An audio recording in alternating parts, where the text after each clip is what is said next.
শরীফ ওসমান হাদি, একটা যুবক, মধ্যবিত্তের সন্তান, খুব বড়লোক মানুষ ছিল না, গরিবের সন্তান। তার বাবা মসজিদের ইমাম, আর একটা ইমামের ছেলে বাবার কাছ থেকে নৈতিকতার শিক্ষা পেয়ে গোটা বাংলাদেশটাকে হিলিয়ে দিল। গোটা দেশ আস্থার জন্য কাঁদতেছে। তার কথা একটাই, উম্মার ফিকির তার মধ্যে ছিল। বক্তব্যগুলো শুনেন, আলেম সমাজকে সম্মান করত, আলেমদের কাছ থেকে ইসলামের রাজনৈতিক দর্শন শিক্ষা গ্রহণ করত। এটা আমাদের যুবকদের মধ্যে পরিবর্তন আসতে শুরু করেছে। আল্লাহ পাক রব্বুল আলামিন আমাদের এই ভাইয়ের শাহাদাতকে কবুল করেন। তার শাহাদাতকে উসিলা করে আল্লাহ নতুন প্রজন্মের মধ্যে আরেকটা বিপ্লবের চেতনা তৈরি করে দেন। জুলাই বিপ্লবের মাধ্যমে কাজ অর্ধেক আগাইছে, আরেকটা বিপ্লব দরকার। সেটা অর্ধেক কোনো বিপ্লব না, সেটা পূর্ণাঙ্গ ইসলামের বিপ্লব। ইনশাআল্লাহ সেই বিপ্লব যেদিন হবে, তারপরে ইনশাআল্লাহ সোনার মদিনার সুন্দর শান্তির সমাজ আমরা উপহার দিতে পারবো। সকলকে দাওয়াত, সবাই অতীতের ভুল থেকে আসেন। আমারও ভুল থাকতে পারে, আপনারও ভুল থাকতে পারে। সব ভুল পিছনে ফেলে দিয়ে আমরা আল্লাহর রজ্জুকে কেন্দ্র করে সবাই আল্লাহর রজ্জুকে ঐক্য মজবুত করে ধারণ করি। ইনশাআল্লাহ আল্লাহ পাক রব্বুল আলামিন আমাদেরকে অসম্মানিত করবেন না, ব্যর্থ করবেন না। আল্লাহর সাহায্য আমাদের সাথে থাকবে। ইনশাআল্লাহ আমরা বিজয়ী হবই, আমরা বিজয়ী হবই, আমরা বিজয়ী হবই ইনশাআল্লাহ। আমিরুল মুমিনিন প্রেসিডেন্ট বাদশার মতো ক্ষমতার পদ নয়। আমিরুল মুমিনিন তাম পৃথিবীর উম্মতে মুহাম্মাদিয়ার জিম্মাদারির দায়িত্ব কাঁধে তুলে নেওয়ার মতো সাহসী ঘোষণা। সেই আমিরুল মুমিনিন, আমি যেই নেতৃত্বের কোয়ালিটি বললাম, আলহামদুলিল্লাহ সেই নেতৃত্বের কোয়ালিটি তার মধ্যে আছে। তিনি সেই দেশের সবচেয়ে বড় আলেম। আল্লাহ রাসূলের ইন্তেকালের পরে সবচেয়ে বড় আলেম ছিলেন আবু বকর সিদ্দিক, তিনি ছিলেন মুসলমানদের নেতা। তারপরে সবচেয়ে বড় আলেম ছিলেন ওমর ফারুক, তিনি ছিলেন মুসলমানদের নেতা। ঠিক এইভাবে বর্তমান যুগে ইমারতে ইসলামিয়ার সবচেয়ে বড় আলেম যিনি, তিনি সেই দেশের নেতা, আলহামদুলিল্লাহ। এবং তাদের অন্য কোনো কাটছাট করতে হয় নাই। তারা পিওর ইসলামকে ধারণ করেছেন। মন্ত্রী পরিষদ গঠন করেছেন 30 জনের, 28 জনই মাদ্রাসার মোল্লা। 28 জন মাদ্রাসার মোল্লা, সব আমাদের মতো কওমি মাদ্রাসায় পড়ছে, দেওবন্দি মাদ্রাসায় পড়ছে। অনেকে মনে করেন এই দেওবন্দি হুজুররা খালি মিলাদ পড়ে দাওয়াত খায়। তা আপনারা খালি দাওয়াত খাওয়ান আর মিলাদ পড়ান, তা আমরা করবো কি? আপনারা তো আমাদেরকে নেতৃত্বের উপযুক্ত মনে করেন না। আমাদের চেয়ে চোর বাটপাররাই আপনার কাছে নেতৃত্বের উপযুক্ত বেশি মনে হয়। দোষটা দেন আমাদেরকে যে হুজুররা খালি মিলাদ পড়ায় আর দাওয়াত খায় আর বিয়া পড়ায় বিয়া খসায়। তো আমাদের দোষটা কি? আমরা তো বারবার বলতেছি নেতৃত্বের দায়িত্ব আমাদের হাতে তুলে নিয়ে দিয়ে দেখেন।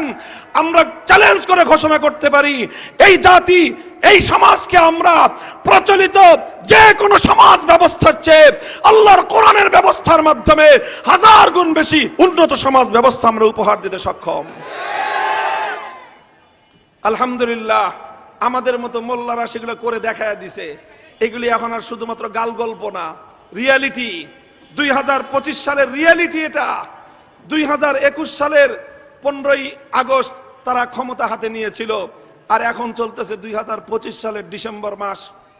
কয় বছর হয়েছে? 4.5 বছর। 4.5 বছর। এই 4.5 বছরে মোল্লারা যা করেছে সারা দুনিয়ার সুটেড কুটেড বুটেড মিলে তা পারে নাই করতে। দুনিয়ার শুধু মুসলিম রাষ্ট্র নয়, পৃথিবীর অন্য কোন অমুসলিম রাষ্ট্র বিগত 4.5 বছরে দুনিয়ার কোন দিক থেকেই তাদের মতো উন্নতি সাধন করতে পারে নাই। তারা অর্থনৈতিকভাবে যে উন্নতি সাধন করেছে, 2021 সালে যখন তারা ক্ষমতা নেয় তখন তাদের দেশে $1 দাম ছিল তাদের দেশি মুদ্রায় 130 টাকা। টাকা বলে না, তাদের দেশের মুদ্রার নাম অন্যটা। 130 টাকা ছিল তাদের $1 দাম। আর এই গত সেপ্টেম্বরে আমি দেখে এসেছি সেই দেশে এখন $1 দাম হলো তাদের দেশের টাকায় 65 টাকা। কয় টাকা? তাদের দেশের মুদ্রার দাম কত বাড়লো? 100 গুণ বেড়েছে, 100 গুণ। আর 2021 সালে আমার বাংলাদেশে $1 দাম ছিল 100 টাকার কম।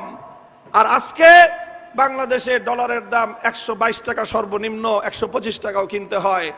বাংলাদেশের ডলারের দাম বাড়লো 125 টাকা, শতকরা 25% বেড়েছে। অর্থাৎ আমার দেশের মুদ্রার মান 25% কমেছে, তাদের দেশের মুদ্রার মান 1000% বেড়েছে। পার্থক্য একটাই, তোমার দেশে নেতৃত্ব দেয় নোবেল জয়ী অর্থনীতিবিদ, সেই দেশে নেতৃত্ব দেয় মোল্লারা। তোমার দেশে অর্থ ব্যবস্থা চলে পুঁজিবাদী অর্থ ব্যবস্থা, সেই দেশের অর্থ ব্যবস্থা চলে আল কোরআনের যাকাত ভিত্তিক অর্থ ব্যবস্থা। কোরআনের যাকাত ভিত্তিক অর্থ ব্যবস্থার সার কথা কি জানেন? কোরআনের অর্থ ব্যবস্থার দুইটা মৌলিক নীতি। কয়টা?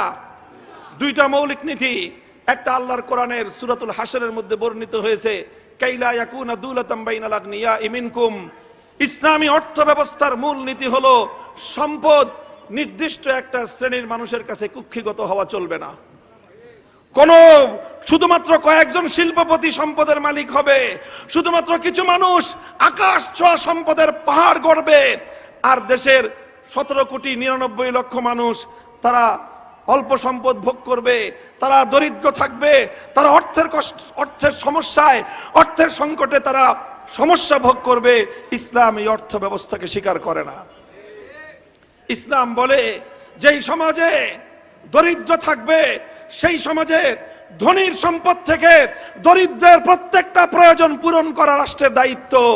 যদি দরিদ্রকে যাকাত দেওয়ার পরেও দরিদ্রের অভাব থেকে যায়, ধনীর উদ্বৃত্ত সম্পদ থেকে গরিবের মৌলিক প্রয়োজন পূরণ করার জিম্মাদারি সরকারের। আমরা খালি মুখস্থ করে নিয়েছি যাকাত 2.5% দিলেই হয়ে যায়। হ্যাঁ, 2.5% দিলে হয়ে যায়। কখন? যখন 2.5% দিয়ে রাষ্ট্রের সকল দরিদ্রের মৌলিক প্রয়োজন পূরণ হবে। আজও আমার দেশে বহু দরিদ্র মানুষ এমন আছে যাদের ঘরে শিশুর জন্য প্রয়োজনীয় খাদ্য সরবরাহ করবার ব্যবস্থা বাবার নাই। বহু সন্তান এমন আছে মুমূর্ষ প্রায় মা হাসপাতালের বিছানায় মৃত্যুর সঙ্গে পাঞ্জা লড়ে, ঘরের বিছানায় শুয়ে শুয়ে ধুকে ধুকে মা মৃত্যুর কোলে ঢলে পড়ে। সেই মাকে প্রয়োজনীয় চিকিৎসা ব্যবস্থাটুকু করবার সামর্থ্য সন্তানের নাই। বলেন আছে না নাই? নিজের সন্তানের স্বাদ আহ্লাদ গুলো পূরণ করতে পারে না। এই সমাজে অসংখ্য মানুষ এখনো এমন আছে। আবার অসংখ্য মানুষ এমনও আছে সংসারে মানুষ হলো 3 জন, গাড়ি হলো 4টা। বলেন নাই? তো যেই সমাজে 3 জনের জন্য 4 গাড়ি, আবার ওই সমাজেই একজন মানুষ তার সদ্য প্রসূত সন্তানের মুখের খাবার তুলে দিতে পারবে না, তার বৃদ্ধ মায়ের চিকিৎসার ব্যবস্থা করতে পারবে না। ইসলাম বলে সেই সমাজ আগুন দিয়ে জ্বালিয়ে দাও।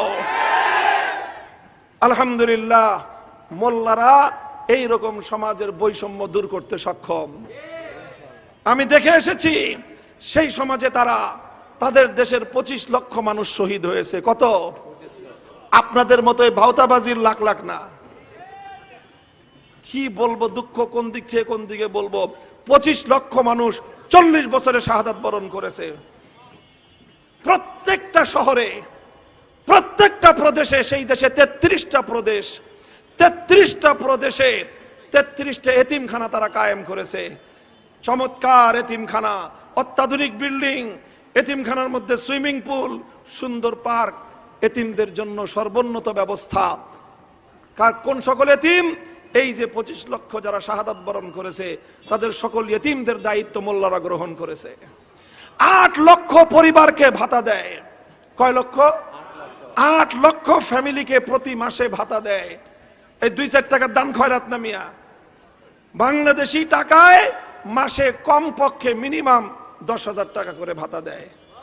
এবার হিসাব করে দেখেন, 8 লক্ষ পরিবারকে মাসে 10,000 টাকা করে দিতে হলে মাসে কত খরচ হয়, বছরে কত খরচ হয়। মোল্লারা সেই টাকা রাষ্ট্রের পক্ষ থেকে জনগণকে প্রতি মাসে দিয়ে থাকে। কোত্থেকে দেয়? দেয় ওই জায়গা থেকে যেখান থেকে আমরা দুর্নীতি করি, ওখান থেকে তারা জনগণকে দেয়। আল্লাহ পাক আমাদেরকে বুঝবার তৌফিক দান করেন। এই কথাগুলো এই জন্য বললাম, আমাদের এখানে মাহফিলে আসার আগেই আমাকে বলছেন, ওনারা ভয় পেতেছিলেন যে হুজুর তো আবার কি জানি না জানি কি রাজনীতির কথা কয়। আলহামদুলিল্লাহ ভালো। আমি আবারও বলি, আসলে কারো পক্ষে কারো বিপক্ষে আমাদের বক্তব্য না। আমাদের কথা একটাই, ভাই আপনাকে আল্লাহ মুসলমান বানাইছেন, আপনার কাছে সর্বশ্রেষ্ঠ মতবাদ ইসলাম আছে, আপনার জন্য আব্রাহাম লিঙ্কনের মতবাদ ভিক্ষা করার কোনো দরকার নাই। আপনার জন্য কালমার্ক্স মাওসেতুংয়ের কাছ থেকে মতবাদ ভিক্ষা করে আনার দরকার নাই। আপনার কাছে আল্লাহর নবীর নবুয়তের রাজনীতি আছে, আপনার কাছে খেলাফতের রাজনৈতিক মতবাদ আছে, আপনার কাছে খলিফা ওমরের মতো নেতার আদর্শ আছে। যে জাতির কাছে খলিফা ওমরের মতো নেতা থাকে, যে জাতির কাছে খেলাফতের রাশেদার মতো আদর্শ থাকতে পারে, যে জাতির কাছে আল্লাহর কোরআন নবীর সুন্নতের মতো জীবন্ত জীবন দর্শন থাকতে পারে, সেই জাতির পৃথিবীর কারো কাছ থেকে ভিক্ষা করা লাগে না। যারা অন্যান্য মতবাদের রাজনীতি করেন কিন্তু ইসলামটাকে শিখেন, শিখে টিখে তারপরে আমাদের সাথে যোগ দেন অথবা আপনাদের সাথে আমাদেরকে নেন।